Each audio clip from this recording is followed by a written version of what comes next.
puede ser que ya la pandemia estemos pasando a hablar de números y dejemos de hablar de personas, dejemos de hablar de seres humanos, mal acostumbrándonos a toda esta pandemia?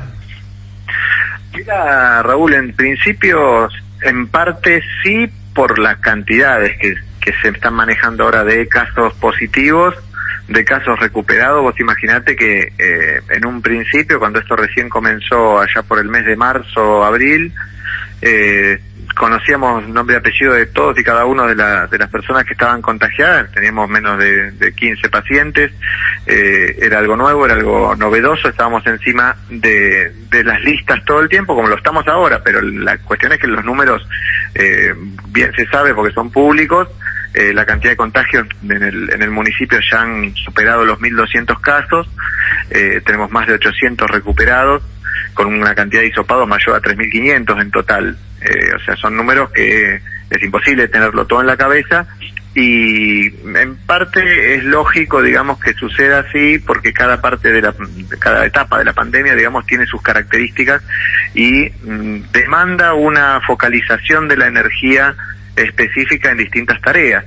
Entonces, en un principio había unas actividades que por ahí eran preponderantes, dada la cantidad de casos y dada la dinámica de los contagios en el municipio, y a partir de cierta evolución y cierto crecimiento de los casos, uno empieza a redistribuir la energía para focalizarla y contener de distinta manera. ¿Cómo está la situación de las camas en este momento, doctor?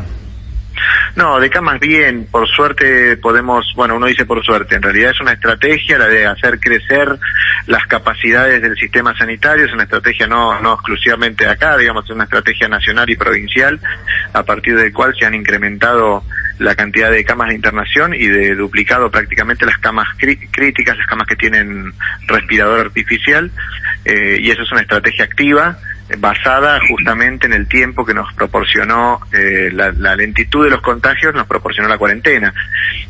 Así que en ese sentido venimos manejando una ocupación que es variable, lógicamente, y mayoritaria en los hospitales de ingreso exterior, digamos, que son el Hospital Vicente López y el Hospital Sommer. Esto siempre lo aclaro porque el hospital modular, el Complejo Hospitalario General Rodríguez, no es un hospital que funcione con guardia externa, sino que es por derivación. En él tenemos la menor ocupación, tenemos lugar en las camas de terapia y lugar en las camas de clínica, y vamos descomprimiendo la ocupación de los hospitales vecinos, digamos, del Vicente López y del Sommer.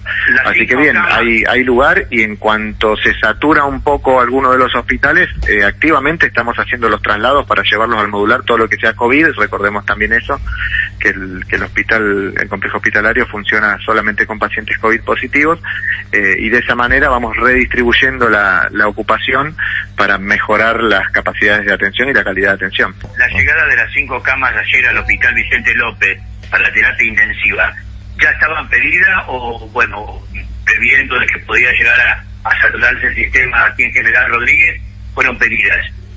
No, eso es parte, no hay un pedido específico por una dinámica de este mes que haya hecho que se pidan camas.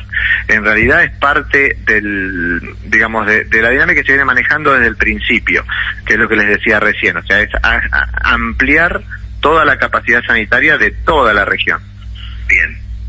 ¿Cómo es recibida la participación, o mejor dicho, la llegada a General Rodríguez de gente que se ha recuperado de COVID-19 a donar plasma aquí a General Rodríguez? No, es fundamental. Es una estrategia terapéutica que por ahora, digamos, es la única estrategia que tenemos activa de tratamiento, o que por lo menos tiene recomendación certera. Medicamentos en sí, como para tratar la enfermedad, más allá de los síntomas que uno vaya a paliar, única estrategia terapéutica para mejorar los resultados de la infección son la aplicación de plasma, digamos, la transfusión de plasma de recuperado, de convaleciente. Entonces, en ese escenario, digamos, es una estrategia fundamental también propiciar la donación, porque es la única manera que tenemos de conseguir este material esencial de tratamiento, porque no es algo que se pueda comprar. Uno no puede ir a una farmacia o hacer un pedido a China que manden plasma, como si se mandan a comprar todas las semanas llegan barcos con insumos. Esto es algo que depende de la solidaridad y que es una esfera, digamos, de esta pandemia que ha demostrado ser la principal para combatirla, ¿sí? O sea, la solidaridad que nos permita, por un lado, esto de la donación y por otro lado, el cuidarse para cuidar al otro. ¿Se ha aplicado ya en algunos casos de urgencia aquí en General Rodríguez? Plasma, sí, por supuesto. Ya se ha aplicado en todos los hospitales, inclusive en el nuevo. En el complejo hospitalario de General Rodríguez, el nuevo hospital modular, ya hemos tenido pacientes en la terapia que han recibido plasma con buenos resultados, y en los hospitales Vicente López y Sommer se viene aplicando ya desde hace tiempo. ¿Cuánto dura el plasma, digamos, en conservación? En realidad el plasma está congelado. A ese plasma congelado, que es el que en verdad está centralizada su gestión a partir de la provincia de Buenos Aires, de acuerdo a las compatibilidades por grupo y factor, se selecciona de acuerdo al paciente, y una vez que esto se ha seleccionado, se realiza el proceso de descongelamiento y de nueva compatibilización, digamos, específica con el paciente, que eso lo hace toda la gente de hemoterapias del Hospital Sommer. Y una vez que eso ya se realiza, el plasma, una vez que está descongelado, se tiene que pasar en el día, digamos. Ahí no se conserva, sino se conserva congelado. Perfecto. Sí, por favor. Buen día, Tumino, ¿cómo estás? Mario Kuchenberg te saluda. ¿Qué haces, Mario? Bien, querido. Vos sabés que hoy, hablando con algunos especialistas, me hacían este comentario a ver si es correcto. Desde hace aproximadamente 2 semanas, más allá que un domingo pueda figurar 8 casos, porque sabemos que los domingos se cuentan menos y todo lo demás, y por ahí el lunes aumenta un poquitito. La realidad es que hay como un amesetamiento desde hace 2 semanas en el orden entre los 20 y los 30 casos todos los días. ¿Esto es así? Sí, bueno, y eso se ve reflejado en un dato que por ahí no es tan conocido, pero que es el dato de la tasa de duplicación. Claro, a ver. Cuando vos tenés una cantidad creciente de casos de lo que sea, en este caso de coronavirus, uno de los marcadores epidemiológicos que se utilizan es la tasa de duplicación de casos. Y en el caso del coronavirus nosotros venimos viendo ya desde hace un mes más o menos a la fecha que hemos venido prácticamente o casi duplicando la tasa de duplicación. ¿Qué quiere decir esto? Si yo mantengo estable en promedio la cantidad de casos diarios, me va a costar cada vez más duplicar la cantidad de casos. Es una cuestión matemática. Si yo tengo 10 casos, para llegar a 20 necesito tantos días. Claro. Si yo mantengo siempre la misma cantidad de incremento de casos diarios, cada vez me va a costar más duplicar de 20 a 40, de 40 a 80, de 80 a 170, ¿se entiende? Sí. Entonces, si se mantiene una forma, digamos, lógica de ver la evolución, es con la tasa de duplicación, y en efecto la hemos aumentado. Nosotros teníamos cerca de entre 14 y 17, incluso hemos llegado a menos. A principios de julio estuvimos cerca de 10 de tasa de duplicación, o sea, 10 días estamos hablando, ¿no? O sea, 10 días para duplicar la cantidad de casos. Sí. Y ahora actualmente, en la última medición, que es el 16 de agosto, tenemos 24 días para duplicar los casos totales. Ajá. Es decir, eso es una visión, una demostración de que los casos se han mantenido estables. Si se hubieran hecho exponenciales la tasa de contagios, que es el miedo que uno tiene con este tipo de enfermedades, porque pueden saturar el sistema sanitario, hubiéramos visto que la tasa de duplicación se hubiera mantenido baja, pero por suerte la hemos podido levantar, y eso se ve, digamos, como consecuencia de que la tasa de contagios es estable, y como las recuperaciones de los pacientes se van dando en el mismo ritmo, vamos manteniendo también cierta estabilidad, más o menos, en cuanto a la cantidad de casos activos. ¿Sí? Entonces, al principio creció la cantidad de activos, y ahora más o menos se mantienen entre 200 y 300 casos activos desde hace varias semanas. Esto también se da porque hay mayor cantidad de testeo, porque lo que noto que, hablando con gente, me dicen que están haciendo más testeos que antes. ¿Esto también es así? Se están haciendo más testeos que antes, pero porque existen más cantidad de casos sospechosos. Correcto. Es decir, no es que porque antes no en parte es porque hay más casos sospechosos, digamos, que entran dentro de la definición. Eso es porque hay más pacientes con síntomas, pero también porque se ha ampliado la definición de casos. Claro. Recordemos que desde el 6 de agosto, sí, a principios de este mes, el nuevo protocolo incluye entre los síntomas que uno toma como referencia para definir a una persona como caso sospechoso la cefalea y la diarrea y vómito. Entonces, una persona que antes tenía cefalea y diarrea no ingresaba en el criterio de caso sospechoso, o tos y cefalea, por ejemplo, porque tenía uno solo, que era la tos. A partir del 6 de agosto se incorporan estos dos criterios y entonces una persona ya con tos y cefalea ya se hisopa. ¿Sí? Por otro lado, hay una cierta cantidad de pacientes que se dejan de hisopar, ¿sí? Que son aquellos que son contactos estrechos sintomáticos, que no tengan ninguna comorbilidad, que no sean embarazadas, que no sean pacientes de riesgo. Uno ya los toma como positivos si son sintomáticos y convivientes, claro. ¿Sí? Pero en números es mucho más cantidad, me parece a mí, la cantidad de pacientes con por ahí cefalea, tos o cefalea, diarrea, y que también se incorporan, y por eso es que hay más cantidad de testeos. En el Hospital Sommer ayer hubo 30 hisopados, por ejemplo. Gustavo, una última consulta de mi parte. ¿Cómo está la sociedad emocionalmente con respecto al COVID? ¿Cómo la estás evaluando vos como médico? No sos psicólogo, obviamente, pero ¿cómo la estás evaluando a la sociedad con este tema del COVID? Mira, en principio, Raúl, yo lo que veo es que todos hemos aprendido a convivir con la enfermedad.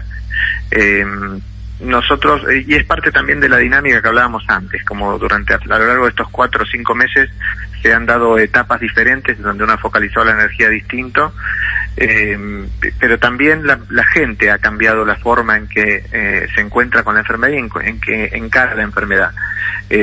Las tasas de letalidad, la mortalidad que tiene esta enfermedad, el riesgo que genera y demás no ha cambiado. Es decir, la enfermedad es la misma que teníamos en marzo, lo que pasa es que ahora la conocemos.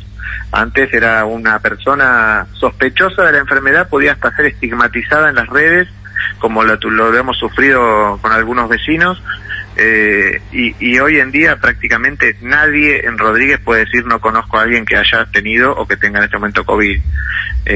Y eso hace que uno naturalice en cierta forma la enfermedad, pero al mismo tiempo, y si bien la circulación de gente en la calle, uno se sigue sorprendiendo y sigue quejándose de cómo anda la gente. El Día del Niño, el centro de Rodríguez era un hervidero de gente, y probablemente redunde en una posibilidad de contagios. Hay cierta maduración también en la utilización de las medidas de precaución. ¿Qué quiero decir con esto? Existe la gente que anda sin barbijo por la calle, sí. Existe la gente que sin barbijo se sienta a charlar con otro, uno al lado del otro, y toman mate, sí. Pero en el grueso de la población yo creo que hay una maduración en cuanto a la naturalización también de las medidas de precaución. Si no, esto se hubiera desmandado, porque sinceramente pasamos los meses de frío, que son los de mayor riesgo de contagio por una cuestión de cercanía, porque el frío nos amucha y nos encierra, y es más fácil que nos contagiemos de esa manera. Y sin embargo no hicimos la explosión que hicieron otros países, que teniendo mucho mejor sistema sanitario, porque vienen del primer mundo con un nivel de vida superior, se vieron saturados rápidamente por su capacidad sanitaria, cosa que nosotros no hemos sufrido acá. Entonces eso yo creo que es un reflejo de lo que la cuarentena nos ha permitido: por un lado equipar el sistema sanitario, pero por otro lado también aprender a convivir y naturalizar ciertas medidas de protección que no tenemos que abandonar, y que tenemos que, como la dieta, ¿viste? Uno hace la dieta, baja un poco de peso y después de eso, ya se afloja, empieza a comer un poquito y de golpe ya me como una facturita. Más o menos acá, salvando las distancias obviamente, ¿no? Pero digo, es el mecanismo de pensamiento lo que yo comparo, en donde uno dice, y bueno, sí, igual el barbijo, me lo olvidé. Bueno, no, el barbijo no me lo puedo olvidar, ¿sí? Y eso por ahora yo creo que hay que seguir estimulándolo, pero la población ha alcanzado cierta maduración en la utilización del barbijo y en las medidas de precaución en general. Viendo, por ejemplo, ayer fue bueno que, si bien tuvimos 21 casos, yo miraba que tuvimos 36 recuperados. Exacto, sí. Lo cual es positivo, con una diferencia de 15 camas menos, en el caso que fueran camas. Claro. Con los promedios, ¿cómo venimos? Porque hubo otros días que lamentablemente no fue igual, pero digo, ¿estamos bien en sentido de la cantidad de camas que podemos disponer, en el caso que esto continúe de esta manera un tiempo más?